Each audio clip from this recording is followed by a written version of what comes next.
Hi everyone, and welcome to another episode of the Sales Mindset TV show. I'm Chris Edwards, and I'm here with Steve Knapp. Hi everyone. Hi Chris. I'm going to be honest with you, that's just took 4 takes to get this started. So I'm chuckling. If anyone's seen us do any lives and delete them quickly, I've kept messing up the intro quite a bit.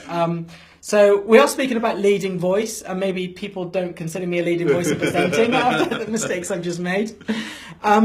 But let's pick up on networking, speaking at networking events to be a leading voice. Yeah. Because I think that's quite important, isn't it? Yeah, I think it's a bit linked to yesterday's show, which we were talking about putting content online.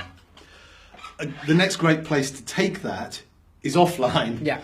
And present it yourself, and present it at a networking event. I mean, many of them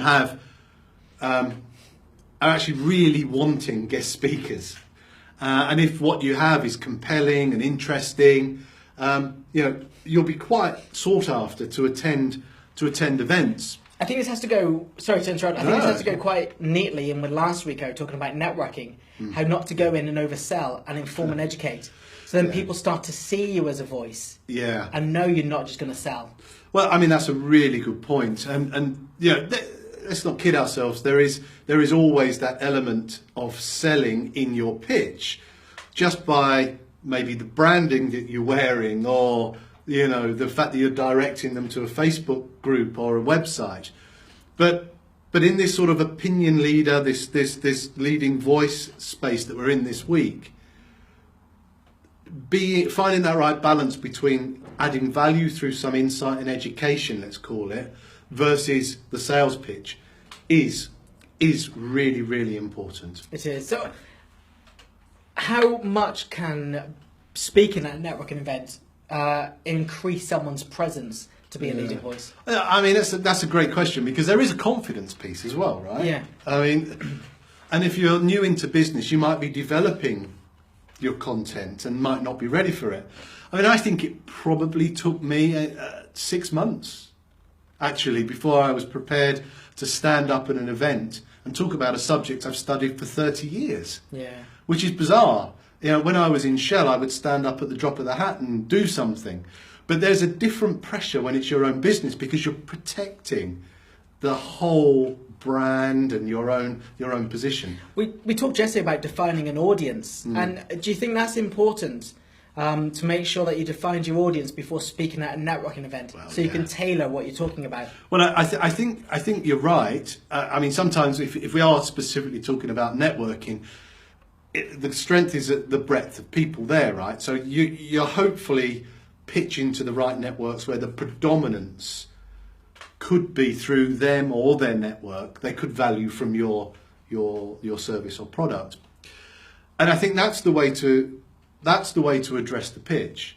It's thinking about how your education or your talk might help the people in the audience, because some of these events aren't populated by 50 people, right? Could be 10, could be 20. How they talk about you outside of the room, and therefore that leading voice. If you are to be that leading voice in your sector, finding networking events to attend to, I think is to attend and offer to speak for 10, 20 minutes, where you can then take the conversation outside of the room at that deeper level, I think is very, very beneficial. Because you can also do more than one presentation to the same group as well. Well, in fact, you should be, because your knowledge should consistently being updated. So you can always go back and redo that updated presentation to the same group, and that will help establish you as a leading voice. That's a good point, right? So some services or products have upgrades, and therefore what you've spoken about at one point was relevant then, and therefore you look for another opportunity to take that product, to take that upgraded product.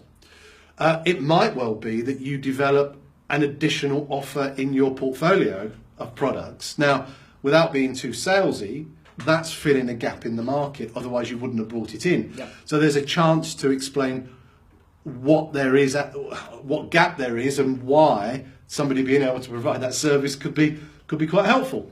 So yeah, I agree with you. I think whilst you might arrange, based on some of your written content, a 10 or 15 minute, 20 minute talk, updating it and keeping your knowledge updated will enable you to refresh that and repurpose that.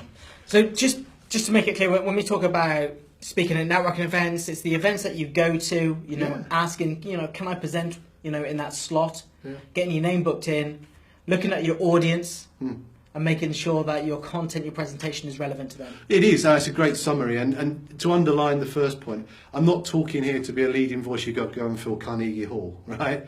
This is about filling, the pub dining room with 20 people and talking about what you're passionate about and what your opinion is. I know I've just summarised, but let's finish it as always with a top tip. I kind of think I've made the top tip difficult now. I've just summarised. Well, you have, but let's just take it down to right basic tax. It's attend networks and offer to speak. And I think if you take away one action to build into your sales plan, that you're going to go out there and talk at 3 networking events in the next couple of months, let me know. Because it would be great to know you've taken that step to position yourself in that way. Yeah, do let us know if you are going out to speak at a network event. Do let us know which event it is and when it is, and hopefully the community, everyone following us or watching this, can come and join you. So do that. That would be great. Yeah. That is all we've got time for today and this week. Obviously, it's the end of the week, so we're off to enjoy the winter weather. And probably do a bit of Christmas shopping. Yeah, it would be. Or first Christmas party, maybe. Yeah. Thank you, everyone, for watching. Do comment below. We'd love to hear from you and keep the conversation going online. But from us two here at the Sales Mindset Studio, thank you so much and have a great day.